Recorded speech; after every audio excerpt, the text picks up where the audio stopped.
வணக்கம். எல்லாரும் நல்லா இருக்கீங்களா? இந்த வாரம் ஒரு ஜோதிர்லதா கிரிஜா, எங்களோட கல்லூரி காலங்கள்ல உள்ள எழுத்தாளர் அவங்க. அவங்க எழுதின சிறுகதை தொகுப்புல இருந்து ஒரு கதை வாசிக்கிறேன். அதுக்கு முன்னால இன்னொரு ஒரு நல்ல விஷயம் ஒண்ணு சொல்லணும்னு நெனைக்கிறேன். அதாவது கதைகள் வாசிக்கிறது, எழுதுறது இதெல்லாம் நாங்க தொடர்ந்து செஞ்சுட்டு இருந்தா கூட, அ எ ஒரு நண்பர் ஒருத்தர் வந்து அ அவர் பேரு அருண் பாரதி. ஆ அவர் கொஞ்ச காலம் எங்களோட டெலிஃபோன் துறையில வேலை பார்த்தாரு. ஆனா, அப்பவே வந்து அவர் ரொம்ப துடிப்பான பையன். எந்நேரமும் தேர்வுக்காக படிச்சுக்கிட்டே இருப்பாரு.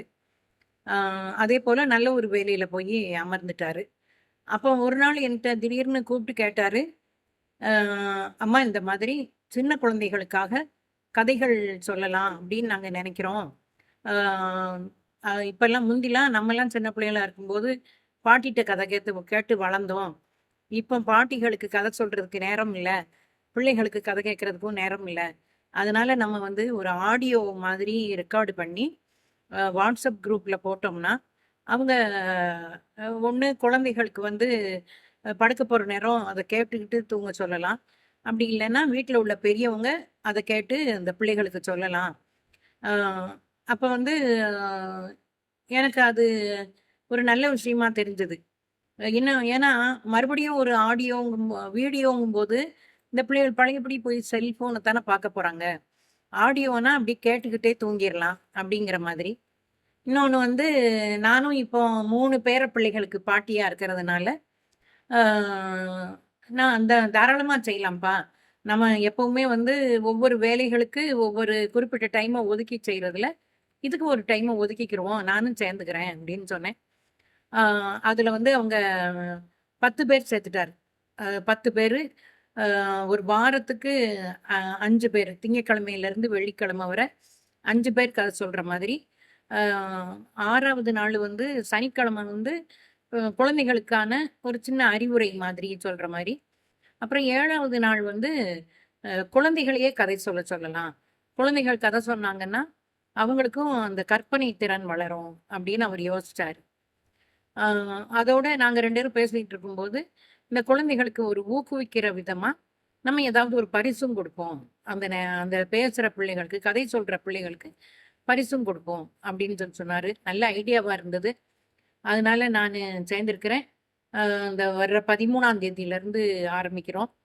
ஆ விருப்பம் உள்ளவங்க என்னைய அ மெசஞ்சர்ல கான்டாக்ட் பண்ணுங்க. நானு அதுல குரூப்ல சேர்த்து விடுறதுக்கு உள்ள ஏற்பாடு பண்றேன். இந்த லிங்க்குமே அனுப்பியிருக்கிறோம். என்னோட நான் Facebook போஸ்ட்ல வந்து அ அருண் பாரதியே கமெண்ட் பகுதியில அந்த லிங்க் அனுப்பியிருக்கிறாரு. அதனால பயன்படுத்திக்கங்க. நம்ம குழந்தைகளுக்கு வந்து நம்மளுடைய வாழ்க்கை முறைய அ கொஞ்சம் கொஞ்சமா கொண்டாந்துரணும். அதுதான் நல்லது போல தெரியுது. நாமெல்லாம் வந்து சின்ன குழந்தைகளா இருக்கும்போது, என்ன வாழ்க்கை முறையில வாழ்ந்தோமோ, அந்த வாழ்க்கை முறைக்கு இப்ப உள்ள குழந்தைகள மாற்றி கொண்டு வந்துரணும். அ அப்படின்னு நெனைக்கிறோம். அதனால அ பயன்படுத்திக்கங்க. எங்களையும் ஊக்கப்படுத்துங்க. தொடர்ந்து செய்றோம். முயற்சி பண்றோம். இன்னைக்கு வந்து ஜோதிர்லதா கிரிஜா. அவங்க எழுதின சிறுகதை தொகுப்பு மகளுக்காக அப்படிங்கிற சிறுகதை தொகுப்புல இருந்து அ சாவின்னு ஒரு கதை வாசிக்கிறேன். ஜோதிர்லதா கிரிஜா இதுதான் அந்த புக்கு. ஆ ஜோதிர்லதா கிரிஜா வந்து அவங்கள பத்தின குறிப்புல போட்டிருக்கிறாங்க. அவங்க வந்து அம் பள்ளி பருவத்திலேயே ராகி ரங்கராஜன் அவர்களால் குழந்தை எழுத்தாளராக அறிமுகப்படுத்தப்பட்டார். தமிழ்வாணன், அளவள்ளியப்பா, ஆர்.வி. ஆகியோரால் ஊக்குவிக்கப்பட்டதன் பின் 1968இல் கலப்பு மனம் பற்றிய சர்ச்சைக்குரிய குறுநாவல் வாயிலாக ஆனந்த விகடனில் பெரியோர்க்கான எழுத்தாளராக அறிமுகம். அவர் எழுதியுள்ளவை 600 சிறுகதைகள், 20 புதினங்கள், 60 குறும்புதினங்கள், 60 சமுதாய பிரச்சனைகள் சார்ந்த கட்டுரைகள், 3 நெடிய நாடகங்கள், சில வசன கவிதைகள், நகைச்சுவை துணுக்கு. எழுத்தாளராகவும் ஆனந்த விகடனில் 1987இல் அறிமுகம். அதான் எங்களோட காலகட்டம். நாங்கெல்லாம் வந்து கல்லூரி முடிச்ச நேரம். ஜோதிர்லதா கிர்ஜாவோட கதைகளை கல்லூரி காலங்களில் படிச்சிருக்கிறேன். எனக்கு பிடிச்சது. இதுல பின்பக்கம் அவங்களோட படம் போட்டிருக்கிறாங்க பாருங்க. இவங்க தான் ஜோதிர்லதா கிர்ஜா. இதுல வந்து இந்த சிறுகதை தொகுப்பை பத்தின ஒரு அறிமுகம். அதுல என்ன சொல்லியிருக்காங்கன்னா, 1987 முதல் 88 வரை பல்வேறு வார மாத இதழ்களில் வெளிவந்த ஆசிரியர் ஜோதிர்லதா கிர்ஜா அவர்களின் 27 சிறுகதைகள் அடங்கிய தொகுதி மகளுக்காக. இன்றைய சமூகம் மேம்பட அன்றே தான் சொல்ல நினைத்த கருத்துக்களை சிறப்பாக ஒவ்வொரு கதையிலும் புனைந்தடித்துள்ள அருமை சகோதரி ஜோதிர்லதா கிர்ஜா அவர்கள் பாராட்டுக்குரியவர். இன்றைய இளைய சமுதாயத்தினர் இப்புத்தகத்தில் அடங்கியுள்ள ஒவ்வொரு கதையையும் ஆழமாக மனதில் பதிய வைத்து படித்தால் வருங்காலத்தில் மிகவும் நேர்மையுடனும் நியாயத்துடனும் நடந்து கொள்வார்கள் என்பதில் ஐயமில்லை. அவரது மகளுக்காக சிறுகதை தொகுதி வாசக நெஞ்சங்களை பெரிதும் கவரும் என்பதில் ஐயமில்லை. ஆசிரியருக்கு எங்களது இதயம் கனிந்த நன்றி அப்படின்னு பதிப்பாசிரியர் சேது அலமி பிரசுரம் சொல்லியிருக்கிறார். ஆமா, அது வந்து நாமளுமே ஃபீல் பண்றதுதான். இப்போ இப்போ உள்ள காலகட்டத்துல வந்து பிள்ளைகளுக்கு நல்ல விஷயங்கள் சொல்லி கொடுக்கறத விடையும் ஒரு இதுல முன்னேறுறது, எப்படி முன்னேறுறது, பண மெட்டீரியலிஸ்டிக் லைஃப்க்கு ரொம்ப முக்கியத்துவம் கொடுத்து அதுதான் வாழ்க்கைங்கிற மாதிரி நம்ம ஆக்கி வச்சிருக்கிறோம். அவங்களுக்கு சில நல்ல கருத்துக்கள், தியாக மனப்பான்மை, ஒரு வாழ்க்கையில சாக்ரிஃபைசிங்கா இருக்கணுங்கிறது, ஒரு சுயநலம் கருதாமல் மற்றவங்களை அன்பு செய்யணுங்கிறது, இப்படி நிறைய நல்ல விஷயங்கள் வந்து சொல்லிக் கொடுக்க வேண்டியிருக்கு. முக்கியமா பெண்கள் வந்து தன்னை பாதுகாத்துக்கிறதுக்கு என்ன செய்யணும், எவ்வளோ ஒரு புத்திசாலித்தனமா யோசிச்சு அந்த சந்தர்ப்பத்தை கடந்து வரணும், ஆபத்தான சந்தர்ப்பத்தை கடந்து வரணும் அப்படிங்கிற விஷயத்த சொல்ற கதை தான் இது. அதனால நான் வந்து இந்த வாரம் அதை வாசிக்கலாம்னு நினைக்கிறேன். வாசிக்கிறேன், கேளுங்க. சாவி. செல்லம் ஓரத்து பார்வையால் பங்கஜத்தை பார்த்து கொண்டிருந்தார். இதுல செல்லம்ங்கிறது வந்து ஆணோட பேர். எவ்வளவு அழகாக இருக்கிறாள் இந்த பெண் என்கிற வியப்பிலிருந்து தன்னை மீட்டு கொள்ள முடியாமல் அவர் வக்கரமான முறையில் அவளை பார்த்து கொண்டிருந்தார். ஆரம்பத்திலே வந்து செல்லத்தோட கேரக்டரை வந்து விஸ்தீரணம் பண்ணி சொல்லிட்டாங்க. வக்கரமான முறையில் அவளை பார்த்து கொண்டிருந்தார். கண்களை உயர்த்தி அவள் தம்மை கவனித்து விட்டதால் சட்டென அவர் தமது கோப்புக்கு பார்வையை மாற்றினார். ஆனால் கணத்துக்கு மேல் அதில் கருத்து நிலைக்காத அலைப்பாய்தலுடன் திரும்பவும் அவளை திருட்டு பார்வை பார்க்கலானார்.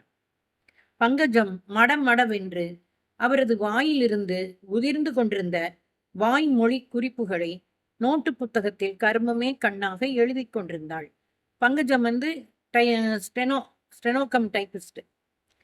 சுருக்கெழுத்தாட்டிகள், அதான் அந்த டிரான்ஸ்லேஷன் தமிழ்ல. சுருக்கெழுத்தாட்டிகள் பற்றியும் தட்டெழுத்தாட்டிகள் பற்றியும், தட்டெழுத்தாட்டிகள்ங்கிறது டைபிஸ்ட், சுருக்கெழுத்தாட்டிகள்ங்கிறது ஷார்ட் ஹேண்ட்.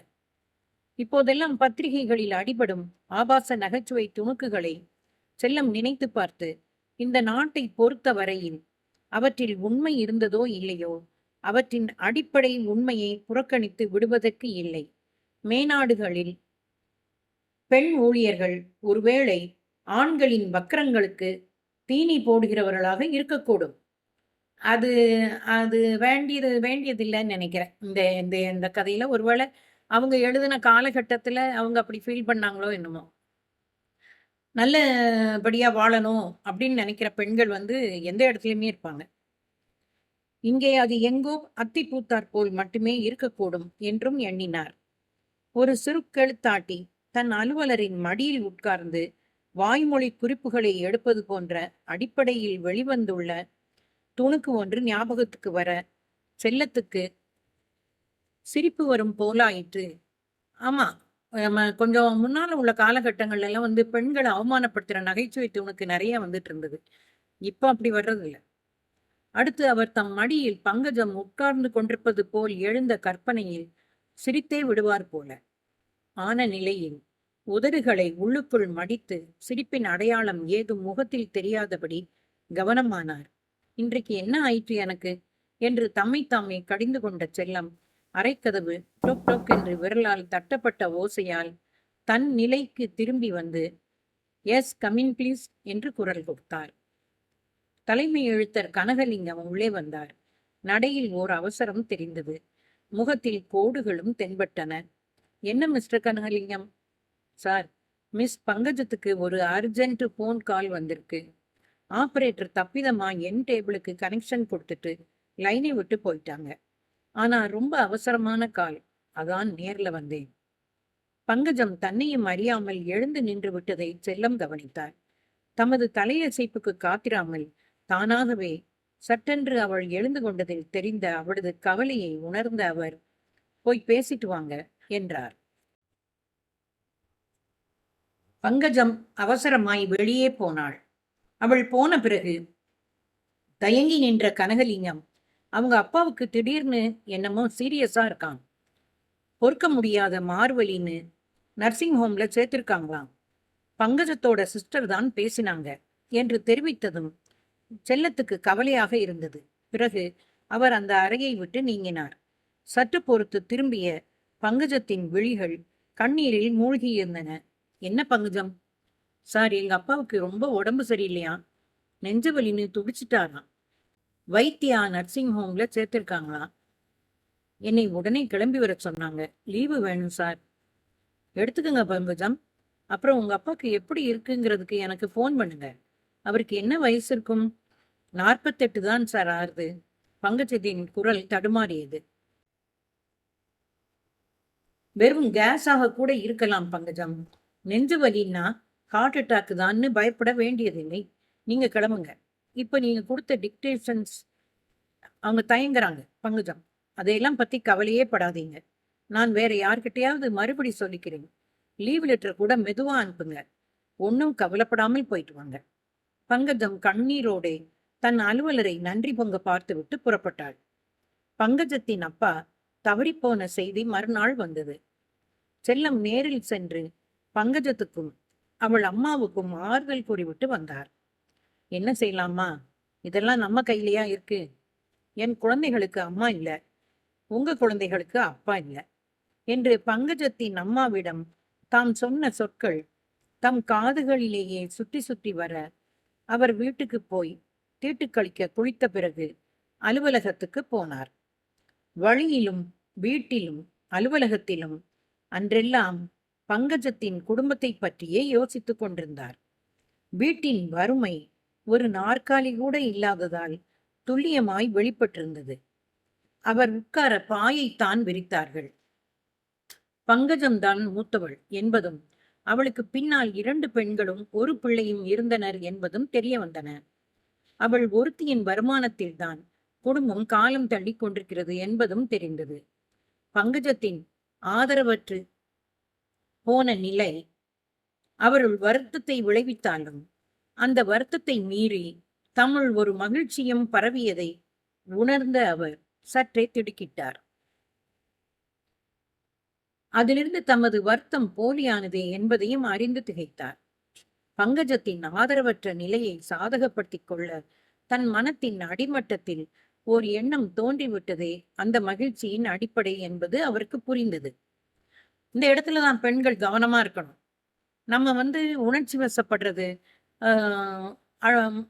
அந்நிய ஆண்கள் முன்னால அழுகிறது, இதெல்லாம் நடந்துரும் சில நேரங்கள்ல.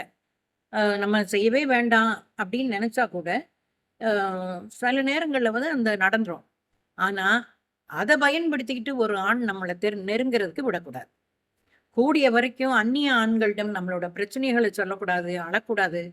அதை தவிர்க்க முடியாத நிலையில அது நடந்துருச்சுன்னா நம்ம அவங்கள அதை வச்சுக்கிட்டு நம்மளை நெருங்க விடக்கூடாது.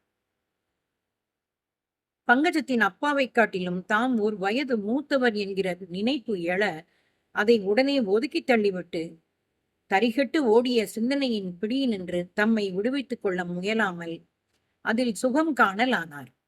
மெதுவாக தம் குழந்தைகளிடம் பேசி பார்க்க வேண்டும் என்று எண்ணிக்கொண்டே வேலையில் ஆழ முயன்றார். அவர் திட்டத்தை தவிடு ஆக்குவது போல அவர் மூத்த மகள் 16 வயது சுசீலா தன் தோழி ஒருத்தியிடம் சொல்லிக் கொண்டிருந்தது தற்செயலாய் அன்று மாலை வீட்டுக்கு போன பிறகு தம் அறையில் ஓய்வெடுத்துக் கொண்டிருந்த அவர் செவிகளில் விழுந்தது. சீ, என்ன அக்கறமுடி மாலா, 12 வயசுல ஒரு பொண்ணும் 10, 8 வயசுல 2 பிள்ளைகளும் இருக்கிறப்போ யாராவது மறுகல்யாணம் பண்ணிக்குவாங்களா? நீ சாரதா கிட்ட சொல்லி அவ அப்பாவை தடுக்க சொல்லேண்டி. நம்ம கிட்ட அழுறத அவ அப்பா கிட்ட அவ அழலாமோ இல்லையோ? மனைவியை பறிகொடுத்த பிறகு மறுமணம் செய்து கொள்ள இருந்த யாரையோ அவள் திட்டிக் கொண்டிருந்த சொற்களால் அவர் பளார் என்று அறையப்பட்டார். அதிர்ச்சியில் எச்சில் விழுங்கினார். ஒரு பெருமூச்சுடன் நாற்காலியில் சாய்ந்தார். அது நடக்காது என்று முடிவு கட்டினார். இதுல மனைவியோ கணவனோ இறந்து மறுமணம் புரியுறது வந்து இந்த காலத்துல வந்து ஒரு சாதாரண விஷயமாயிட்டு. ஒரு கம்பானியன்ஷிப்புக்காக ஒருத்தங்களை கல்யாணம் பண்ணிக்கிறது. வயதான காலத்துல வந்து அது எந்த வயசா இருந்தாலுமே நம்ம தனிமையில இருக்கிறோம் அப்படி ஒரு துணை வேணும்னு ஒருத்தங்க நினைச்சாங்கன்னா அது செய்யறது தப்பு இல்லை. ஆனாலும் ஆனாலும் என்ன, வேறு எத்தனையோ வழிகள் இல்லையா? திருமணம் என்று செய்து கொண்டால் தானா? ஆனால் பங்கஜம் இசைவாளா? இசைய பண்ண வேண்டியதுதான். வீட்டின் வறுமை எதையும் செய்ய வைக்கும். உலகத்தில் சோற்றுக்கு பிறகு தானே மற்றதெல்லாம். நயந்து கேட்பது, மறுத்தால் மிரட்டி பார்க்க வேண்டியதுதான். இதற்காக வேலையை விட்டுவிட்டு ஒரு பெண் போய் விடுவாளா?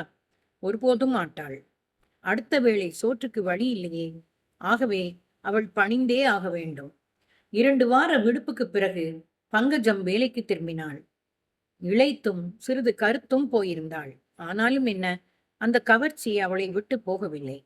முகத்தில் ஏறி அமர்ந்திருந்த துயரம் அவளது அழகுக்கு அழகு சேர்த்ததாக செல்லத்துக்கு தோன்றியது. இன்னும் கொஞ்ச நாள் கழியட்டும் என்று சொல்லிக் கொண்டார். இந்த இடத்துல எனக்கு ஒரு விஷயம் சொல்லணும்னு தோணுது, என்னோட அனுபவத்தை வச்சு. அதாவது என்னன்னா, நம்ம நினைக்கிறோம் ஒரு உயர் பதவியில இருக்கிறவங்களுக்கோ இல்ல ஒரு பெரிய ஆளுக்கோ நம்மளை பிடிக்குது அப்படின்னா நம்ம ஒரு சிறப்பு, அதனால நம்மளை பிடிக்குது அப்படின்னு நினைக்கிறோம். அது தவறு. பொதுவாகவே ஆண்களோட மனநிலை வந்து இன்னர் ஜோன், அவங்க இருக்க இடத்துக்கு பக்கத்துக்குள்ள இருக்கிற இடத்துல ஈஸிலி அவைலபிளான பெண்களை தான் ட்ரை பண்ணி பார்ப்பாங்க. ஒரு மெனக்கெட்டு போய் வேற இடத்துல அது அந்த அளவுக்குலாம் வந்து இளைஞர்கள் பண்ணுவாங்க. காதலிக்கிற வயசுல உள்ளவங்க வந்து பண்ணுவாங்க. ஆனா இந்த மாதிரி ஆட்கள் யாராவது கிடைக்க மாட்டாங்களான்னு நினைக்கிற ஆட்கள் வந்து ரொம்ப சிரமப்பட்டுலாம் செய்ய மாட்டாங்க. அவங்க பக்கத்துல இருக்கிற அதனால நம்ம என்ன நினைக்கணும், நம்ம அவங்களோட தினம் பார்க்குற இடத்துல அந்த மாதிரி ஒரு சூழ்நிலை இருக்கிறதுனால தான் நம்மள அவங்களுக்கு முக்கியமா தெரியுது. அதனால அந்த எண்ணத்துக்கு நம்ம முக்கியம் கொடுக்க வேண்டியது இல்லைன்னு நினைக்கணும். இது நான் சொல்ல நினைக்கிறேன் இந்த இடத்துல.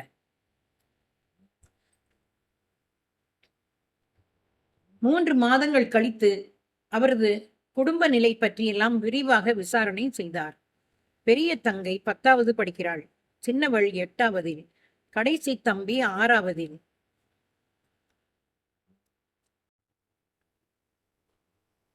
அப்பாவுக்கு சொத்து பத்து ஏதும் கிடையாது.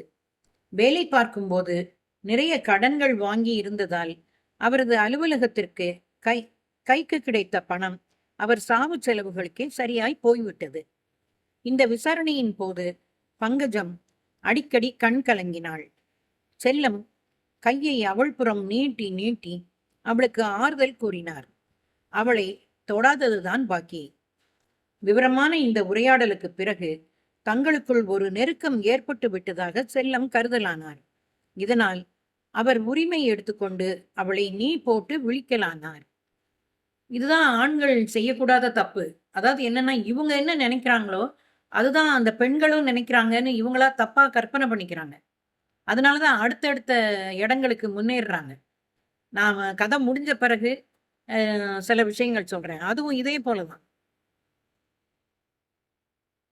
அலுவலக தொடர்பாக பயணம் மேற்கொள்ளும் போது செல்லம் சுருக்கெழுத்தாளரை உடன் அழைத்து செல்வதுண்டு. பழைய சுருக்கெழுத்தாளன் பதவி உயர்வடைந்து அவனது இடத்தில் பங்கஜம் சேர்ந்ததிலிருந்து அவர் அதை செய்ய முடியவில்லை. போகிற இடத்திலேயே உள்ள சுருக்கெழுத்தாளரை பயன்படுத்தி கொண்டு வரலானார். இப்பொழுது இவளை உடன் அழைத்துக் கொண்டு போனால்தான் என்ன என்கிற எண்ணம் வந்தது. அலுவலகத்தில் 4 பேர் 4 பேசுவார்களே என்கிற அச்சமும் வராமல் இல்லை. ஆனால் ஆசை அச்சத்தை சாப்பிட்டு விட்டதில் அவர் திட்டம் தீட்டலானார். தலைமை எழுத்தரை அழைத்து செய்தியை சொல்வதற்கு முன்னால் பங்கஜத்துடன் அது குறித்து பேசி பார்க்க அவாவினார். பங்கஜம், ஒரு 2 நாளைக்கு நீ என்னோட டூர் வர வேண்டி இருக்குமா? அந்த ஈரோடு என்கொயரி கேஸுக்காக போக வேண்டியிருக்கும். நீ பத்திரமாக தங்குறதுக்கும் கொள்றதுக்கும் நான் பக்காவா ஏற்பாடு பண்ணிடுறேன். கொஞ்சம் கூட பயமே வேண்டாம். உனக்கு இன்னைக்கே நம்ம ஹெட் கிளார்க்கை விட்டு ஈரோடு ஆபீஸோட பேச சொல்றேன். ஸ்டெனோ இல்லாம நடக்காது போட்டிருக்கு. அங்க இருக்கிறவனையே பயன்படுத்திக்கலாம். ஆனா இது பெரிய கேஸ். ட்ரெயின்ல திரும்பி வரப்பவே உனக்கு டிக்டேஷன் கொடுத்து நீ இங்க வந்ததும் டைப் பண்ண ஆரம்பிக்கணும். அங்க கொடுக்கறதுக்கு நான் அதிகப்படியா 2 நாள் அதுக்குன்னு தங்க வேண்டி வரும். நம்ம ஆபீஸில் இன்ஸ்பெக்ஷன் வேற வருது இல்லையா? நான் உடனே திரும்பி ஆகணும். அதான், will you help me Pankajam? Pankajam திருதிருவென்று விழித்தாள். அந்த பையன் பத்மநாபன் அன்அப்ரூவ்டு ஸ்டெனோ, சுத்த யூஸ்லெஸ் பெல்லோ. இல்லாட்டி அவனை கூட்டிண்டு போவேன். சரி சார், 2 நாளைக்கு வேண்டிய துணிமணி எல்லாம் சின்னதா ஒரு பெட்டியில தயாரா எடுத்து வச்சுக்கோ. டிக்கெட் விவகாரம் எல்லாம் நம்ம ஹெட் கிளார்க் பார்த்துக்குவார். இன்னைக்கு வெள்ளிக்கிழமையா? நாளைக்கே புறப்படணும். சரி சார். ஒரு விதத்துல உன்னை கூட்டிட்டு போறது எனக்கே ஒரு ப்ராப்ளம் தான். உன்னோட பத்திரத்தை பத்தின கவலையே எனக்கு பெரிய கவலையாயிடும். இருந்தாலும் என்ன செய்யறது? அதை பத்தி பரவாயில்ல சார். உங்க அம்மா கிட்ட சொல்லிடு. நீ இன்னைக்கு சீக்கிரம் வேணும்னாலும் வீட்டுக்கு போயிடு. ஏன் இப்பவே நீ போலாம். துணிமணி எல்லாம் எடுத்து வச்சுட்டு ரெடி ஆகணுமோ இல்லையோ? சரி சார். அவள் போன பிறகு செல்லம் தலைமை எழுத்தரை கூப்பிட்டு தனக்கும் பங்கஜத்துக்கும் தனித்தனியாக ஒரு நல்ல விடுதியில் தங்க ஏற்பாடு செய்வது குறித்து பேசினார். பங்கஜம் கொஞ்சம் சாது பொண்ணு, பயந்தாங்கொள்ளி வேற. அதனால அவளுடைய பத்திரத்துக்கு எந்த கேடும் வராத நல்ல இடமா அது இருக்கணும். அடுத்தடுத்த அறைகளா இருந்தா நல்லது. என்ன? சரி சார். ஈரோடு அலுவலகத்தில் அவரையும் பங்கஜத்தையும் ஒரு மாதிரியாக சிலர் பார்க்கவே செய்தார்கள். ஆனால் எதையுமே கண்டு கொள்ளாதவர் போன்று செல்லம் கம்பீரமாக வளைய வந்தார். அடிக்கொரு தரம் அம்மா பங்கஜம் என்று ஒரு தகப்பனார் தம் மகளை விழிப்பது போல விழித்தார். ஈரோடு அலுவலர், தலைமை எழுத்தர், ஓர் எழுத்தர் ஆகியோரையும் காரில் உடனழைத்து கொண்டு போய் எவ்வளவு பத்திரமாக அறையில், தனி அறையில் பங்கஜம் இருக்க போகிறாள் என்பதை காணச் செய்தார். எவ்வளோ ஸ்டெப்ஸ் எடுக்கிறாங்க பார்த்தீங்களா? நம்ம பண்ற தப்பு அவங்க பேசுறத 100% நான் நம்புறது. நம்ம சந்தேக கண்ணோட ரொம்ப எல்லாரையும் பார்க்க வேண்டாம். ஆனாலும் ஒரு குறிப்பிட்ட பகுதி பெண்களுக்கு பாதுகாப்புக்காக சந்தேகத்தோட தான் பார்க்க வேண்டியிருக்கு. அன்றைய அலுவல் முடிந்து இரவு உணவருந்திய பின் தத்தம் அறையில் இருவரும் படுக்க போன போது மணி 10. அந்த லாட்ஜில் நள்ளிரவுக்கு பிறகுதான் சந்தடி அடங்கும் என்று செல்லம் கேட்டறிந்தார். ஆங்காங்கு உட்கார்ந்து சீட்டாடுகிறவர்களும் அரட்டை அடிப்பவர்களும் அரைக்கதவை சாத்திக் கொண்டு குடித்து கூத்தடிப்பவர்களுமாய் அந்த லாட்ஜு அமளிப்பட்டு கொண்டு இருந்தது. பங்கஜம் ஒருத்திதான் தனி ஒருத்தியாக ஒரு அறையில் தங்கியிருந்தவள். ஏனைய மகளிர் தத்தம் கணவன்மாருடன் தங்கியிருந்தனர். தாழ்வாரம் நோக்கியபடி எல்லா அறைகளிலும் ஜன்னல்கள் இருந்தன. ஜன்னலை திறந்து வைத்துக் கொள்ளுமாறு செல்லம் அவளை பணித்திருந்தார். காற்றோட்ட வசதிக்கு என்று காரணம் காட்டி தமது அழைப்புக்கு அவள் செவிமடுக்க அவர் வசதி செய்து கொண்டார். எவ்வளவு பிளான நடக்கிறாங்க பார்த்தீங்களா? இதை அறியாத பங்கஜம் ஜன்னலை திறந்து வைத்து படுத்துக் கொண்டாள். செல்லம் எப்போது லாட்ஜின் தாழ்வார விளக்குகள் அணைக்கப்பட்டு அது இருளில் மூழ்கி சந்தடி அடங்கும் என்று பரபரத்தபடி தம் படுக்கையில் புரண்டு கொண்டிருந்தார். 11 மணிக்கு பாதி சந்தடி அடங்கிவிட்டது. ஆச்சு, இன்னும் 1 மணி அல்லது 1:30 மணி பொழுதுதான். அந்த கணத்தில் பங்கஜம் படுத்திருந்த அரை சுவரில் ஏதோ பிராண்டுகிறது மாதிரி ஓசை கேட்டது. அவர் எழுந்து உட்கார்ந்தார். அந்த சத்தம் விடாமல் கேட்டது. டொக் டொக் என்று எதையோ சுவரில் போட்டு தட்டுகிற ஓசை அது என்பது கவனமாக காது கொடுத்ததும் புரிந்தது. கதவை திறந்து கொண்டு வெளியே வந்து கூப்பிடத் தயங்கிய பங்கஜம் சுவரில் தட்டி ஓசை கிளப்பி தம்மை அழைக்கிறாள் என்பது தெளிவாக புரிய அவர் அளவு மீறிய பரபரப்பு கொண்டு கட்டிலில் இருந்து இறங்கி கதவை திறந்து கொண்டு வெளியே போனார். பங்கஜத்தின் அரை ஜன்னல் வழியே அவர் பார்த்தபோது அவர் கதவு திறந்த ஓசையில் அவள் ஜன்னலை நோக்கி வந்து கொண்டிருந்தாள். கூப்பிட்டியா பங்கஜா? ஆமா சார், இந்த ரூம் தாழ்பால் சரியில்லை போல் இருக்கு சார். தவிர 2-3 போர்க்கி பசங்க ஜன்னல் வழியா எட்டி எட்டி பார்த்துட்டு போனாங்க. ஒருத்தன் அசிங்கமா ஏதோ சொல்லிட்டு போறான். இன்னொருத்தன் ஜன்னலை விட்டு போகாம ரொம்ப நேரம் நின்று உள்ளேயே பார்த்துண்டு என்னென்னமோ கெட்ட வார்த்தையெல்லாம் முணுமுணுப்பாக சொல்லிட்டு போறான் சார். சார், எனக்கு ரொம்ப பயமா இருக்கு. தாழ்பால் வேற சரியில்லை. 2-3 தரம் கதவை அசைச்சா திறந்துடும் போல் இருக்கு. எனக்கு ஏண்டாப்பா டூர் வர சம்மச்சோன்னு ஆயிடுச்சு. அதனால நான் உங்க ரூம்லயே படுத்துக்கிறேன் சார். 4 பேர் 4 விதமா நினைப்பாங்க தான். ஆனா நான் பத்திரமா இருப்பேனோ இல்லையோ, அதுதான் எனக்கு வேணும். தயவு செய்து உங்க ரூம்ல என்னையும் அனுமதியுங்க சார். ஊர் முழுக்க ஸ்கவுண்டல்ஸா இருக்காங்க. அவர்களுள் நானும் கூட ஒருவன் என்று செல்லம் தமக்குள் கூறிக்கொண்டார். இந்த பொண்ணு எவ்வளோ டாக்டிக்ஸா அவரை கேர்ஃபுல்லா ஹேண்டில் பண்றா பாருங்க. அதாவது ஒரு இடத்துல சேர் இருக்கு அப்படின்னா அந்த சேருல நம்ம காலு படுறதுல நம்ம மேல தெரிச்சிடாம கவனமா தான் தள்ளி போடும். அந்த கோவத்துல சேரை உதைச்சோம் அப்படின்னா அந்த சேரு முழுக்க நம்ம மேலதான் தெரிக்கும். ஜன்னல் அருகே நின்று பொறுக்கித்தனமாக முணுமுணுப்புகளை உதிர்த்து சென்ற பொறுக்கி, பிறகு வருவதாய் சொல்லி கண்ணடித்து சென்ற பொறுக்கி ஆகியோருக்கும் தமக்கும் இடையே எந்த வேறுபாடும் இல்லை என்ற அந்த கணத்தில் எண்ணம் தோன்றியதில் அவர் அசடுதட்டி போனார். 4 பேர் வேறு விதமாய் நினைத்து அவதூறு பேசினாலும் அவருடைய அறைக்கே படுத்து கொண்டால்தான் பத்திரமாக இருப்பாள் என்கிற நம்பிக்கை தெரிவித்த பெண்ணை தாம் சூறையாட நினைத்ததை எண்ணி குறுகி போனார். முக்காவாசி பேர் இயல்பிலே மோசமானவங்க இல்லை. இயல்பிலே ரொம்ப மோசமானவங்க கொஞ்சம் பேரா தான் இருப்பாங்க. மற்றவங்க எல்லாம் அந்த நேரத்து சபலத்துக்கு ஆட்படுறவங்க தான். அதை நம்ம புத்திசாலித்தனமா தவிர்க்கணும். ஒண்ணு வேணா பண்ணட்டுமாமா, நான் உன் அறை வாசல்ல படுத்துக்கிறேன். இப்ப குளிர்காலமா தானே இருக்கு, அதனால ஃபேன் கூட வேண்டாம். உன் ரூம் கதவை ஒட்டி வெளியில் கட்டிலை போட்டு படுத்தேன்னா ஒரு பய வரமாட்டான். இரு வந்துடுறேன் என்று அவர் தம் அறையிலிருந்து மடக்கு கட்டிலை எடுத்து போட்டுக்கொண்டார். பிறகு அறை கதவை பூட்டி சாவியை தலையணைக்கு அடியில் வைத்து படுத்தார். தன் படுக்கைக்கு நிம்மதியுடன் திரும்பிய பங்கஜம், அம்மாடி, நான் பண்ணின அதிர்ச்சி வைத்தியம் நன்னாவே வேலை செஞ்சிருக்கு. கொஞ்ச நாளாவே இவரோட பார்வை சரியில்லை. என்னை டூர் கோட்டிண்டு வந்ததுல கெட்ட நோக்கம் நிச்சயமா இருந்திருக்கணும். கதவு தாழ்பால் வேற சரியில்லை. இது பாட்டுக்கு ராத்திரி சந்தடி அடங்கினதும் கதவை தள்ளி திறந்துண்டு உள்ளே கெக்கே பிக்கேனதுன்னா ரொம்ப அசிங்கமா போயிடும். அதான் முள்ளை முள்ளாலேயே எடுக்கணும்னு நினைச்சு ஊர் முழுக்க ஸ்கவுண்டல்னு ஒரு போடு போட்டேன். அப்ப அதனோட மூஞ்சி போன போக்கை பார்க்கணுமே. சாட்சிக்காரன் காலில் விழுறத விட சண்டைக்காரன் காலிலேயே விழலாம்னு பாட்டி அடிக்கடி சொல்லுவா.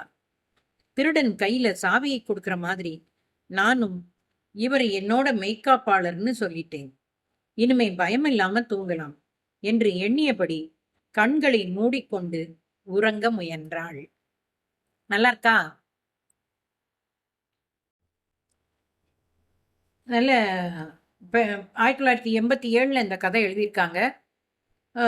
அப்போ பெண்களுக்கு ஆபத்து ரொம்ப குறைவான பகுதியிலிருந்து தான் வந்தது. பணிபுரிகிற பெண்களுக்கு பணிபுரிகிற இடத்துல வீட்டுக்கு பக்கத்துல இருக்கிற ஒரு ரவுடித்தனமான ஆண்களால அப்படிதான் இருந்தது. ஆனா இப்ப அப்படி இல்லை. இப்ப ரொம்ப நிறைய விதங்கள்ல ஆபத்து வர்றதுக்குள்ள வாய்ப்பு இருக்கு. அதுலயும் முக்கியமா நம்ம முகநூல்ல இருக்கிறவங்க ஹேண்டில் பண்ண தெரியணும் நமக்கு. அதாவது அதுக்காக பயந்துட்டு நம்ம முகநூலுக்கே வராம இருக்கிறது அது சரியில்லை. முகநூல்ல மட்டும் வேணா அவாய்ட் பண்ணலாம். அப்படி நம்ம ஒவ்வொரு இடத்துக்கும் நம்ம நம்மளோட சுருக்கிக்கிட்டே போக முடியுமா? அது முடியாது. அப்ப நம்ம எப்படி அவங்கள ஹேண்டில் பண்ணணுங்கிறது தான் பழகணும். எனக்கு சமீபத்தில ஒரு ரொம்ப 1, 2 நாள்களுக்கு முன்னால ஒரு அனுபவம். ஆ அதனால நான் கொஞ்சம் பயப்படுவேன் சேட் பண்றதுக்கு. ஏன்னா நம்ம சேட் பண்றப்போ, ஒரு வார்த்தையுமே அவங்களுக்கு பிடிச்ச அர்த்தத்தில எடுத்துக்கிறாங்க. ஆ தப்பான அர்த்தத்தில எடுக்குறாங்க. அதனாலேயே நான் வந்து கொஞ்சம் ஆ எல்லாரையுமே ஒரு சந்தேக கண்ணோடயே பார்க்குற மாரி பார்ப்பேன். ஆ கொ அ அ நான் சொல்ற ஆள் வந்து இவ்வளத்துக்கும் அவரு எனக்கு நண்பர் லிஸ்ட்ல கூட இல்ல. அவரு நண்பரா கூட ஆகல. சும்மா கமெண்ட் போட்டிருக்கிறாரு. அந்த மாரி 1, 2 கமெண்ட் போட்டிருக்கிறாரு. இப்ப ரீசென்ட் டேஸ்ல வந்தவர் தான். அவர் வந்து முதல்ல எடுத்த உடனே மெசஞ்சர்ல, "ஏய் சாப்பிட்டியா?" ய அப்ப எனக்கு அத பார்த்த உடனே விர்ருன்னு கோவம் வந்தது. அப்ப நான் ஒரு பதில் போட்டேன். அ அங்க உனக்குன்னு எழுதுறதுக்கு கூட எனக்கு கொஞ்சம் கூச்சமா தான் இருந்தது. ஆனாலும் நான் உனக்குன்னு தான் எழுதினேன்.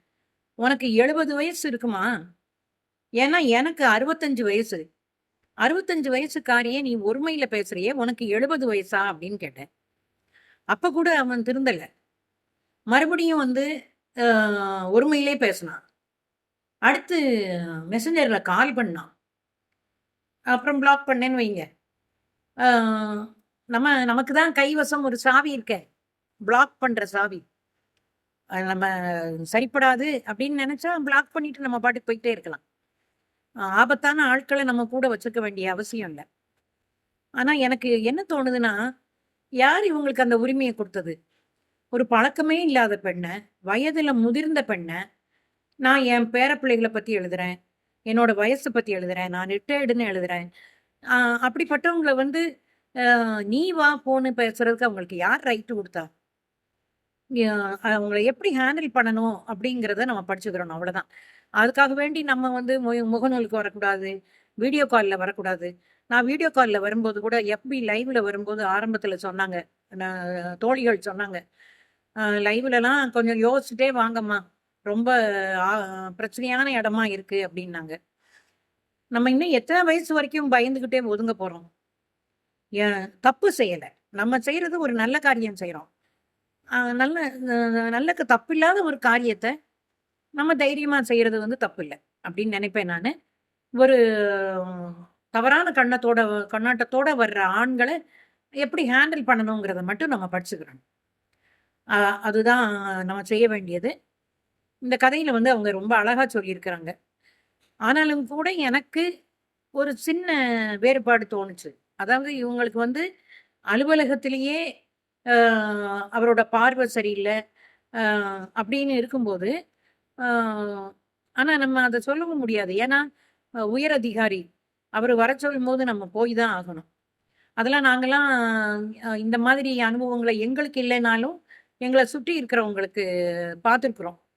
ஒரு ஒரு நைட் டியூட்டிக்கு சொல்றதோ, இல்ல வெளியூர்ல போயி அ ஒரு வேலையா வெளியூருக்கு போயிட்டு வர சொல்றதோ, அதெல்லாம் வந்து அ ஒரு தவறான கண்ணோட்டத்தோட நம்மள வந்து செய்ய சொல்றாங்க அப்டின்னா, நம்ம துணிச்சலா எதிர்த்து, "இல்ல சார் என்னால முடியாது" அப்டின்னு சொல்லிர்லாம். ஏன்னா, இந்த தப்பான கண்ணோட்டத்தோட செய்றவங்க வந்து நம்ம மேல பழி எடுக்க மாட்டாங்க. நம்ம மேல தண்டனை குடுக்க மாட்டாங்க. நம்ம தைரியமா இருக்கணும். அதுதான் முக்கியம். நம்ம வந்து எதிர்க்கிறதுக்கு தைரியமா இருக்கணும்.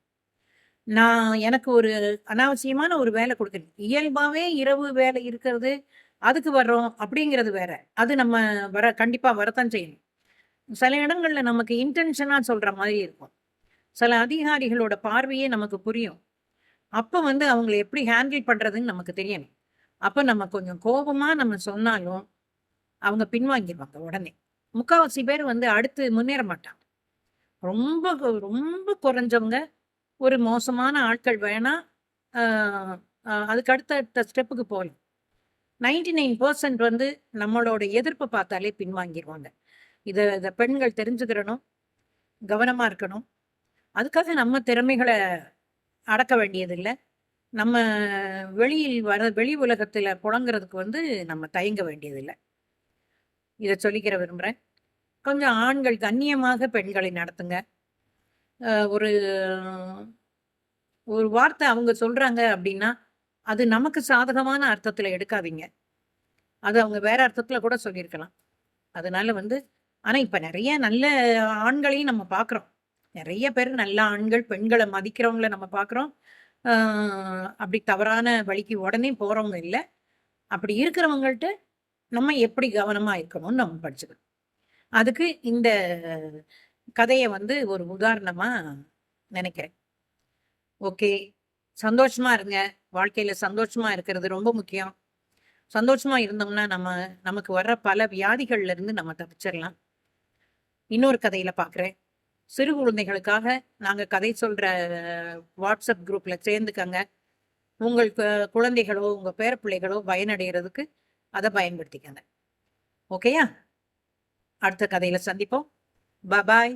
See you later.